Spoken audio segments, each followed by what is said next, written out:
Во продолжение следува разговорот со господинот Никола Глигоров, кој што спомена, како што спомена и Гора, не директор на дирекцијата за култура и уметност на град Скопје. Никола, добро утро до вас и честитки за новоотворениот фестивал, 43-то поред годинава издание. Добро утро и благодарам за честитките и убавите желби. Ке ни споделите импресии како беше вчерашното отворање на фестивалот, најголемата летна манифестација која што се случува во метрополата, односно во Скопје. Имаме и нашата камера, односно колегите од Телма ке споделат и делот, нели, видео инсертите или атмосферата која што се случуваше во текот на вчерашното отворање, па да кажеме како беше одбележан вчерашниот ден, господине Никола. Па ние сме задоволни со оглед на тоа што и публиката одговори на повикот, условно, значи имавме публика, задоволни сме од тоа што не почести со своето присуство министерката за култура, амбасадорот на Франција, младите музичари од оркестарот Феймс навистина се представија со добра и квалитетна програма, направија добар концерт, кој што присутната публика го прифати. И се надевам дека така ќе биде и во наредните денови до крајот на годинашно скопско лето. Да, не очекуваат околу 30 на настани, споменавте во уште нели пред некој ден кога се пишуваше по медиумите што ново ќе донесе годинава 43-тото поред издание на скопското лето. Го споменавме концертот со кој што вчера вечер беше отворена манифестацијата во Националната опера и балет. Пред да ни споделите програмата која што и оваа година можеби не е така обемна како претходните, но е еднакво квалитетна како и претходните, би рекла. Само да кажеме, чисто ме интересира вашиот впечаток со оглед на тоа што изминативе години имавме пандемиски лета и лета во кои што нели луѓето некако се плашеа и воопшто да излезат, да појдат на некое вакво случување и тие случувања беа ограничени. Каква беше атмосферата вчера? Некако имам чувство дека сите се чувствуваме малку послободни и имаме голема желба за вакво дружење. Правилно е вашиот впечаток. Знаете, во 2020 година, кога пандемијата беше во најголемиот замав, на 2 јули се донесоа протоколите за реализација на културни манифестации. Ние веќе на 6 започнавме со скопското лето. Значи, и бевме практично првиот фестивал, првата манифестација, културна програма која што ја започнавме и уште тогаш се почувствува, знаете, тие неколку месеци и за публиката, особено за уметниците, беше некоја стега. Значи, со душа дочекавме, иако со рестриктивни мерки, ограничени здравствени протоколи и така натаму, ама сепак публиката сакаше да доаѓа. Минатата 21 година веќе нешто беше полесно, да речам, а она синоќа што го почувствувавме, да, токму тоа ја отсликува потребата, желбата на граѓаните на Скопје, на публиката воопшто, да се дружи со уметниците. А уметниците пак да се дружат со публиката, да покажат што подготвиле, што направиле. Едни на други взаемно да се дадат, да се разменат добра енергија. Како она велат, има фидбек. Да, ете, тоа е правиот збор. За денеска најавена е меѓународната наградувана доста театарска представа, нема да биде крај на светот. Може, Никола, да споделиме нели за програмата која што начекува овие неколку денови, а со оглед на тоа што нели до 30 јули ќе биде актуелен фестивалот, гледачите ќе имаат можности веројатно на вашата веб страна и по социјалните мрежи да се информираат за сите останати настани и односно случувања кои што ќе бидат дел од оваа манифестација, но што ќе гледаме денеска, што ќе се случува и во текот на наредниве неколку денови, да споделиме. Наредните неколку денови припаѓа практично на Македонскиот народен театар.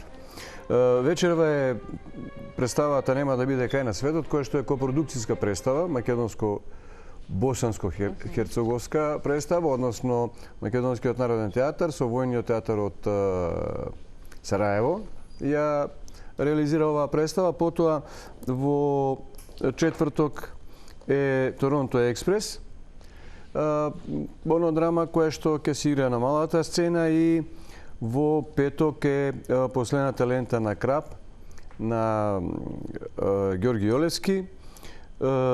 Исто така таа вечер на 24-ти пред заменувањето за Бугарија ќе настапи и хорот на Националната опера и балет на отворено пред операта, на платото пред операта. Тоа е она што и конечно во сабота изложба на Пол Ванк од Соединетите Американски држави и концертот на Колашим од Швајцарија. Во недела нема да работиме и неделите не ги работиме, почитувајќи го законот. Така и треба да биде. Па и ние малку да одмориме, да се концентрираме, да видиме што како. Инаку, ова е можеби најтешката финансиска година за Скопско лето. Па да, се пишуваше низ медиумите дека вообичаено гледачите или публиката е навикната на многу настани кои што се случуваат во рамки на една од најголемите манифестации културни во нашата земја. Оваа година, како велеа, скромни 30 на настани ќе бидат дел од ова 43-то издание. Значи, најдолготрајна манифестација која што трае практично 41 ден.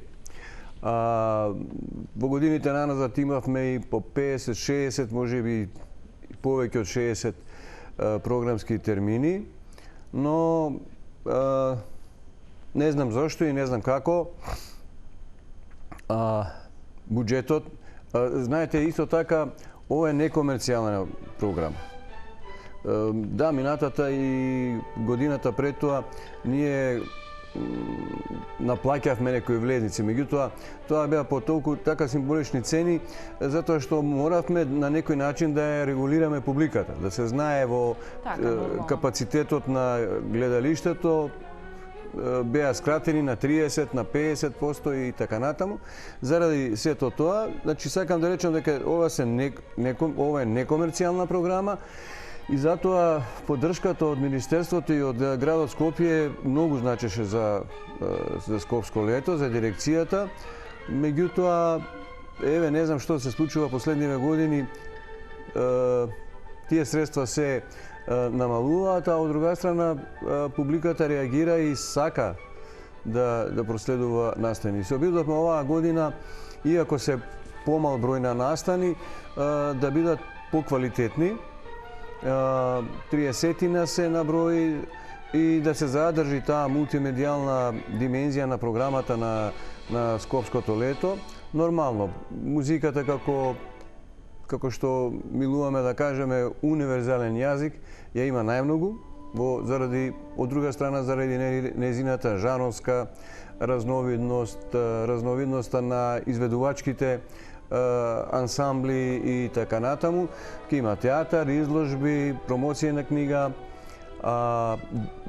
Тоа што сакам да го потенцирам е секогаш комуникацијата на Скопско лето со публиката, од најмалите, од децата до повозрастните, така да покрај Македонскиот народен театар, Националната опера, покрај танец, делот годинашно Скопско лето ќе биде и театарот за деца и младинци, затоа што сакаме на еден квалитетен начин да создаваме млада публика која што еве и во годините наназад овој нанапред ќе не следи.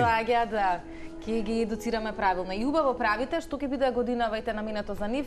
Една театарска представа или можеби повеќе? Театарска представа од детската соба на 27-ми. Супер можност нели да појдат и да се релаксираат. Да, исто така имаме и еден концерт на условно класична музика за деца, самовилска музика на 2 јули, тоа е во сабота. Значи и театарска представа, еве и музика. ајде да не затерувам во муабетот, нели, шунти и тичот, кој што на големо не опружува и не притиска, сакаме да го тргнеме понастране и децата да градат вистински мерила и критериуми во оценувањето на културните настани. Така. А и треба да ги има за да може да ги препознаат, затоа што, како што споменавте, обколени сме и бомбардирани со другиот тип на концерти и случувања, така што борбата продолжува заедно и тука со подршка на медиумите. Од кои се земји годинава, Никола, ќе имаме гости? Да, јас пред некое време кажав, од земјата на изгре сонцето, од Јапонија до Соединетите Американски држави и Канада. Секако дека ќе ни бидат гости и нашите соседи, значи имаме гости од Грција, од Бугарија, од Србија, Црнагора, од Австрија. Ова синоќешниот концерт практично беше како да кажем, една компилација на учесници од повеќе европски држави. Да споменеме со што ќе се затвори годинешново Годинешново скопско лето го затвораме со концертот на Ори Даган, кој доаѓа од Канада, и неговите пријатели на 30 јули со концерт на ново изградениот амфитеатар во Изгейт. Одлично. Никола, пред да ни светнат камерите црвено, пред да го започнеме овој разговор, ми сподели дека ќе одвои 4 билети за двајца од вас, конкретно за утрешната представа. Или да кажете зашто можеме да доделиме, па ќе поканиме 4 од вас да ни се јават и да ги остават податоците во режија, ќе може да добијат по 2 карти за театарската представа Торонто Експрес во Македонскиот народен театар, која што се игра утре вечер во 20 часот и 30 минути на малата сцена, и за последната лента на Крап во 20 часот во петок на 24 јуни, дека повелат еве двајца гледачи за секој од оваа представа по 2 влезници може да добие. Ќе имаат можност да си одберат гледачите за кој ден сакаат, линиите ќе бидат отворени, јавете се во режија и оставите ги податоците. Никола, ви благодарам многу за ова кусо информативно интервју. Ви посакувам успешно издание на Скопското лето и да ги направите скопјани и туристите и сите оние кои што случајно ќе бидат нели во Скопје во рамки на овој период кој што ни следува, да си поминат нели најубаво на овие настани кои што му ги нудите на градот. Ви благодарам, се надевам дека како и годините наназад нема да ги разочараме скопјани и секако драгите гости на Скопје. Ви благодарам уште еднаш и како што споменав, нека биде ова успешно 43-то издание, иако може би поскромно, како што додадовте, во квалитетот подеднакво добро како и претходните. Така е.